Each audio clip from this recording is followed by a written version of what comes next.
Kalimera. Hi, and welcome to Battle Boned, the ultimate guide to ancient warfare with your host, Peter Bone. And welcome to the very first episode of my podcast. This is episode 1, series 1, Ancient Greek Warfare. And joining me today is the very best guest in the world, my golden retriever puppy, Miss Sadie Lady. Now, before we get into the meat and potatoes of this episode, I just wanted to kind of bring your attention to the fact that I am not an expert by any stretch of the imagination on the ancient Greek language, classical or Koine Greek. I decided that the best thing for me would just to kind of be to stick to the Demotic Greek, or the more modern orthography and pronunciations of Greek words.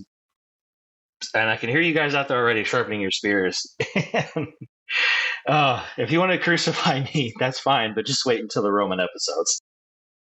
Archaic Greece. That's what we're going to focus on for a few episodes here. This is episode 1 of the first series, and I'm going to bring your attention all the way back to the probably late 700s BCE.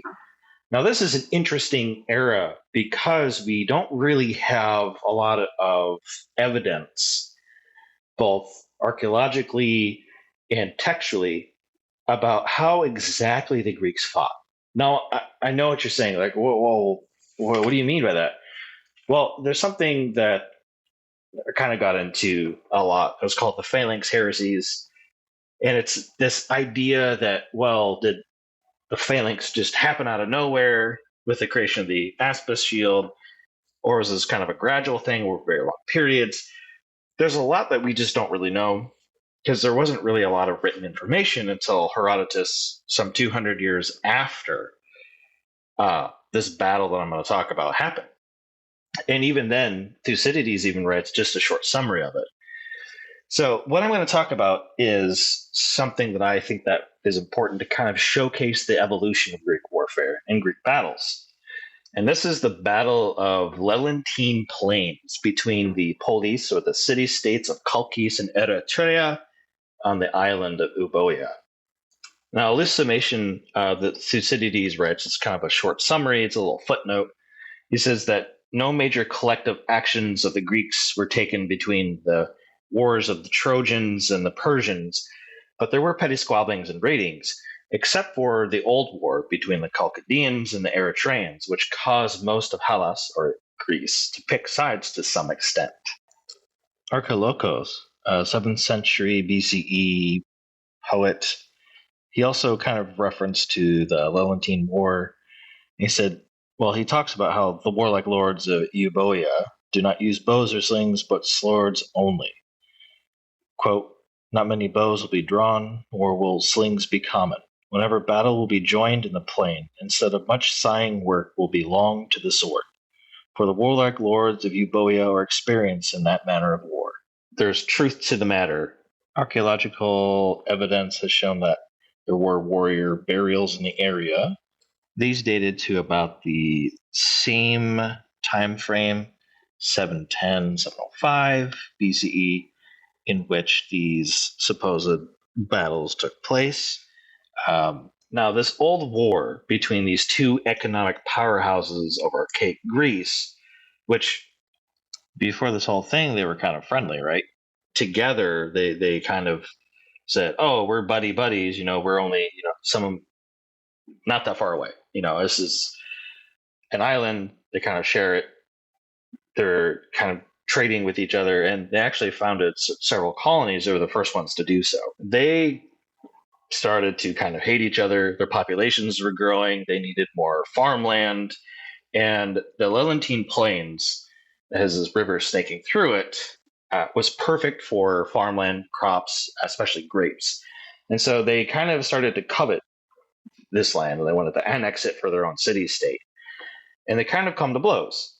And so here we see the evolution of Greek warfare from these raiding parties where these guys would get together and say, hey, we have enough money, we'll buy ourselves some arms and armor, the hoplon, the panoply, and we're just going to kind of get drunk. We'll wake up in the morning, we'll go to a town, we'll say, hey, we're here to do battle. The other men would run out, they do battle, or they just raid and pillage and set fire to whatever. I mean, it's kind of a dark-ish period. I mean, it's not really stable. You just kind of think about it. It kind of sucked to live in archaic Greece. And I will say that I do kind of hand it to the Greeks that they really championed, and I think it was in the face of this kind of instability and adversity. Now, we do know that the evolution of warfare in Greece went from, this archaic idea of, well, if you have the money and you're a citizen, you kind of want status, buy your gear, and you go to the battlefield, and that's how we do it. For the Battle of Lelatine Plains, we have Eritrea, we have Chalkis, and we actually have some substantial numbers for the era. Sources say that there were about 3,000 infantry, 600-ish cavalry, and about 60 chariots on Eritrea's side. And we can assume that Chalkis probably had about the same amount. Obviously, we don't really know because they didn't have numbers for them. But here it is.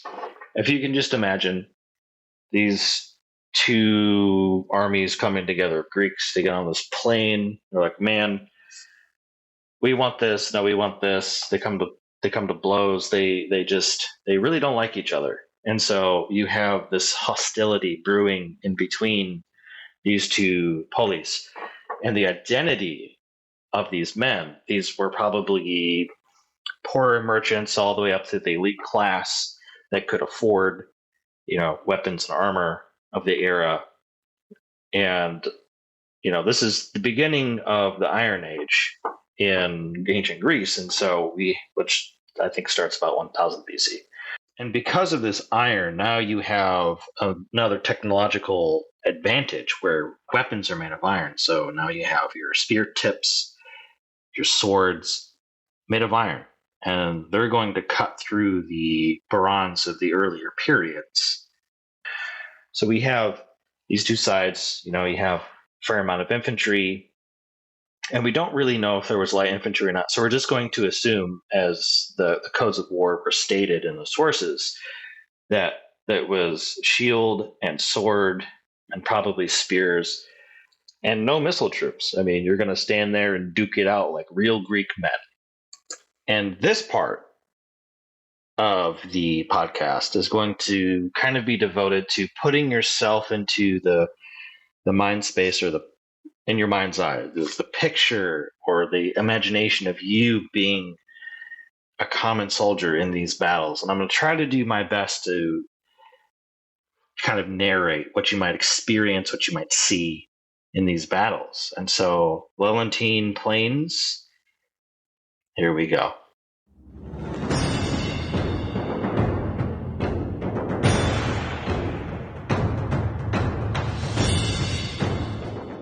You are a merchant's son. You have been inducted into this Greek mentality of warfare, where you have weapons that were passed down from father to son. And so you don your helmet, your metal breastplate, your short sword made of iron, and your spear. And on your hand is a heavy shield. And you're marching with 3,000 other infantry to the plains. Eritrea has asked you to fight, and so you go. This is your first battle, and you hope you survive. You're a young father, and you have children and a wife back home. And you finally reach the Lelatine Plains, and you see the river running through. And on the other side, you see the same amount of dust being kicked up by the opposing forces of the polis of Chalkis. It seems similar in size to the amount of men that you have around you, and you've never seen so many men gathered in one point, ready to kill each other. You're one of the 3,000 infantry. Not super wealthy, You don't own a horse, but you have a stout heart. And hopefully that'll be enough to survive. You're located towards the middle of this loose conglomeration of men. And the adrenaline kicks in as you realize that this is going to be nothing like you imagined. The dust, the smell, deafening and choking. And then it happens. Each side begins to march towards one another in a weird, loose conglomeration. No real formations to be had, just lines of men. Your adrenaline kicks in as a response to your body's fear. You have no idea what the hell you're doing there, except somebody asked you to. Except this is part of your culture, your heritage, to don weapons and a helmet and the shield and march to the call of the tyrant of your police. Cavalry starts to rush in as thunders of hooves make the ground shake. Chariots rush in from every way. And you begin to run. And then it happens. The front lines clash with each other in a melee and deafening roar of metal on metal, men screaming and yelling. And you begin to yell. And you hoarse your voice and even make it bleed because you're yelling so loud.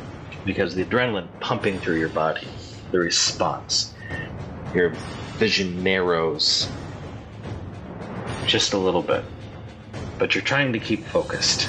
And so the battle rages on, and all of a sudden, you're in the fray. And you use your spear and you thrust it at the first person in front of you, and it breaks in half on the shield. And so you throw it aside, and you step back, and you pull out your Xiphos, your dad's iron sword. And then you see the guy that your spear shattered on. And he has turned to address another enemy. And you take the opportunity, and you launch into an attack. And your sword meets flesh as you cut his throat. Precise. Blood starts flowing. And you hear his last words as it gurgles out. Blood pouring down his front. And you take one brief moment, which seems like eternity, and you stare at his eyes as he falls backwards. And then at your sword. And then it all becomes too real. This is battle. This is Greek against Greek. Shield and spear on spear. Sword and sword. The battle rages on. And you go to the next. And then to the next. As you cut them down, you cut tendons, you cut arms, you try to go for the neck, try to put out anybody who's coming after you. Because the one thing you have on your mind is your young wife at home. Exhaustion starts to set in, and you just don't know how long you're going to be able to keep this up. And then you hear something even more hellish. Thunder. More dust on the horizon, choking, and you have no idea what the hell is going on. And then somebody shouts, "More cavalry." You swivel around, thinking to yourself, well, what the hell? As the Thessalians ride in. And then you know in that instant that you're well and truly boned. But you don't cast your shield aside, because that would bring dishonor to you. No, you fight. You fight because your life depended on it, and you fight because your status as a Greek depends on it. But it's over in an instant.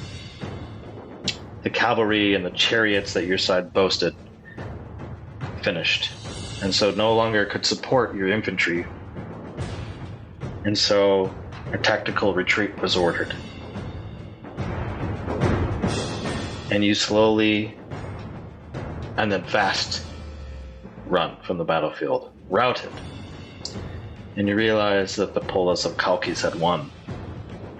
They had won the ground that your brothers had bled on.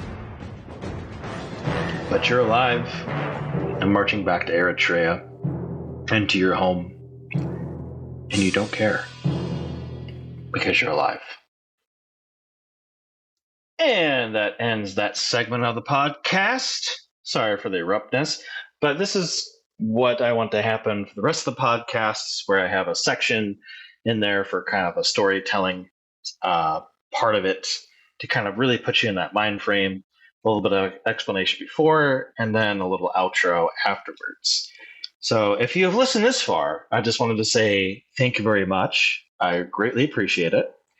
And there are a lot more to come, especially with the development of Archaic Greek Warfare into Classical Greek Warfare. And yes, before you sharpen your spears and scare me, there were shield walls, but we just obviously sources we don't know. But this battle was important to kind of showcase, hey, the Greeks are kind of getting an idea of how to fight, and this is kind of a major showcase with that within this podcast.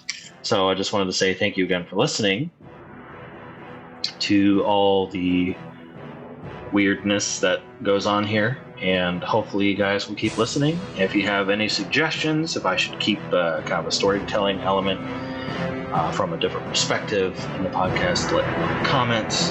And thank you again.